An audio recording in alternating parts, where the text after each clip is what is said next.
เอาขอบใจน้องพงเสียงดีทั้งสองถามมาเด้อทางน้องสาวน้องชายเนาะแต่ถ้าว่าเป็นยังไงพิธีเพื่อนมาแล้วก็ย่างบ่โอ้กันย่างเขาฟังเพลงไปก่อนเด้อสักเด้อแล้วทัวร์ลงมาทีแล้วยังเท่าแก่ว่าที่มาจากสโนเลยยิงยามาจากสโนหดมือเบาสีเมื่อเราก็เบาสีเสียงหล่อย่างบอกโอ้ท่านมาเพจน่าดูนี่ท่านบอกเรื่องเสียงเพลงเสียงลำเนาะแต่ต้องขึ้นหอดอาจารย์สีเสียงรอก่อนโมเลยไม่ใช่บ่ได้แต่มาจากสโนตัวคอยก็เป็นFCเพิ่นผู้หนึ่งเบาสีนักห้องในตำนานของเผ่ากระตางเฮาเอาฟังเพลงหน่อยอาหารไปก่อนเด้อเนาะครึ่งนึงคนละครึ่งนึงเป็นจะได้ทั้งที่งานก็สามารถทานเนาะได้สอบเพลงสอบยังไหวอยู่บ่ตั้งไงคุณทวีเฮาไปทั้งไหนล่ะได้ยินว่าไปสอบ2-3คืนแหละสอบเพลงจังหน่อยล่ะมาลองมึงได้เด้อมาลองสู้เสียงมึงได้จังหน่อยเด้อ3 มือไปสอบสิมวนทำไหนมาห้องให้ทางแสงอรุณเพิ่นคอมเมนต์สิไปปั๊บไปเติมวันไหนพ่อสิไปประกวดได้บ่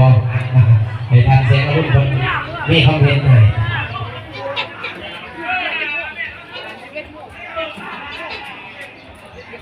เอาไปในที่งานทั้งไงน้องเวียดนามเขาโอ้พบหน้าพบตาพอดีเนาะบอกว่าเมื่อปากันเด้อเนาะท่านอาจจะพลาดน้อยจัดนั่งแสกนั่งสาวมาหักแขกเวียดนามเด้อทุกขอมาท่านสั่งให้แหละทั้งน้องเจ้าภาพมันจัดเมื่อนอนมาดิ่งเบียร์ให้ทั้งไอ้น้องเวียดนามเขาเลย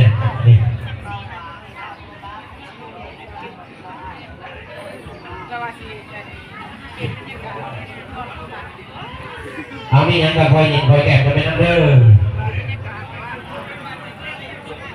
วงดนตรีกับวงดนตรีเป็นกันเองบ้านเขาเองเนาะวงดนตรีนี่มาจากกองวัสดุเมืองตุลาอกองวัสดุปกสเมืองตุลาเนาะเป็นสนับสนุนมาเลยทางทานนาลูไว้ลงเพชรเนาะเพื่อนกับไอ้น้องเพื่อนทางวงดนตรีข้ามแก้วเพื่อนว่าใส่หากันง่ายๆคนตัวเองว่ากันง่ายให้เนยเพื่อนว่าใส่หากันได้เนาะพี่สอบนำผ้าสั่งฉันข้อมูลข้อมูลเนาะฝากไว้ก็ได้กันพี่น้องวันนี้มีการมีงานเนาะวงดนตรีนุ่มข้ามแก้ว020เพิ่นทับใส่พี่ทับใส่น้องนะเบอร์โทรศัพท์020-9966-8842นี่วงดนตรีนุ่มข้ามแก้วหรือว่าวงดนตรี3ไอ้น้องจะเริ่มสิมันเป็น3ไอ้น้องรู้ห่วงอันนี้3ไอ้น้องจะเริ่มสิเอาไปจะได้กันก็พอแล้ว